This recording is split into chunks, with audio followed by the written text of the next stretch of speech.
Halo semuanya, nama saya Michael. Selamat datang di channel saya, Sikutu Buku.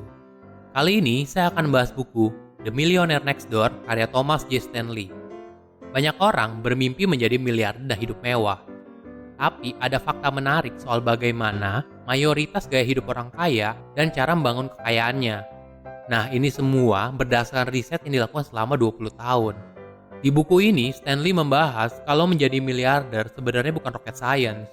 Yang penting adalah perencanaan keuangan yang baik, hidup secukupnya, dan hindari kesalahan-kesalahan yang bikin kamu susah di kemudian hari. Stanley mendefinisikan orang kaya bukan dari gaya hidupnya, tapi orang dengan kekayaan bersih setidaknya $1 juta di tahun 1990-an. Menariknya, cara mereka membangun kekayaan bukan dalam waktu semalam seperti yang kita bayangkan, tapi butuh waktu panjang selama bertahun-tahun. Saya merangkumnya menjadi 3 poin penting dari buku ini. Yang pertama, hidup secukupnya. Orang yang memiliki pendapatan besar belum tentu kaya. Kebanyakan dari mereka gagal dalam mengakumulasikan kekayaan yang mereka miliki. Mereka hidup dengan gaya hidup yang mewah dan langsung menghabiskan sebagian besar uang mereka. Padahal dalam mengakumulasikan kekayaan ada 2 strategi, memperbesar pendapatan dan mengurangi pengeluaran. Menariknya, buku ini menekankan keseimbangan dari 2 strategi itu.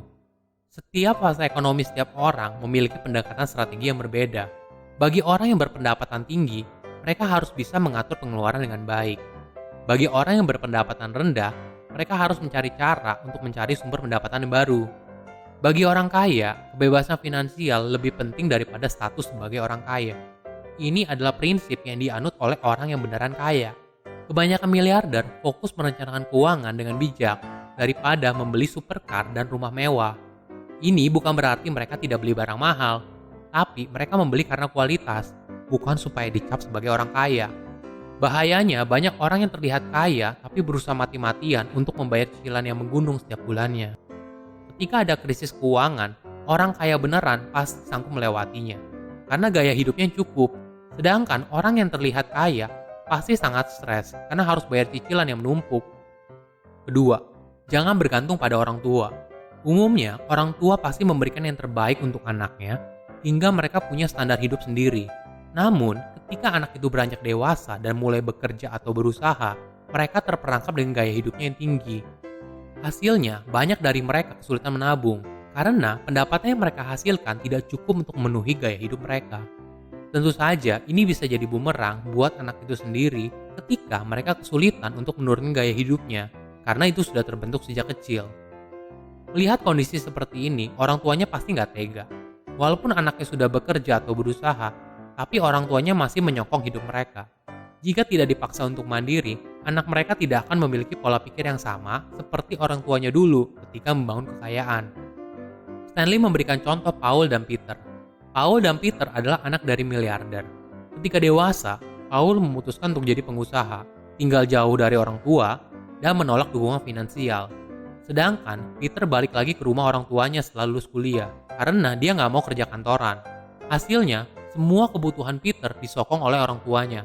Setelah kematian orang tuanya, tidak aneh kalau Peter sangat bergantung pada harta warisan orang tuanya, sedangkan Paul tidak. 3. Investasi di bidang yang kamu tahu. Miliarder tahu cara menginvestasikan uang dengan tepat. Walaupun mereka hidup secukupnya, tapi harga bukan masalah jika mereka berinvestasi, memperkerjakan konsultan pajak, dan asuransi kesehatan. Stanley memberikan contoh dari Mr. South. Dia tidak membeli mobil mewah karena dia tidak tinggal di lingkungan super kaya. Membeli mobil mewah hanya akan menarik perhatian orang sekitarnya, dan itu bukan hal yang baik. Melainkan dia rela membayar mahal untuk perawatan gigi cucunya karena itu adalah hal yang penting. Bukan cuma soal kehidupan personal, miliarder juga investasi di bisnis yang mereka tahu. Setiap orang pasti punya minimal satu area yang sangat dikuasai. Jadi, gunakan pengetahuan ini untuk menghasilkan uang lagi. Saya jadi ingat waktu saya pertama kali belajar soal teknik fundamental saham. Ketika saya ikut pelatihannya, saya selalu ditekankan untuk pahami industrinya.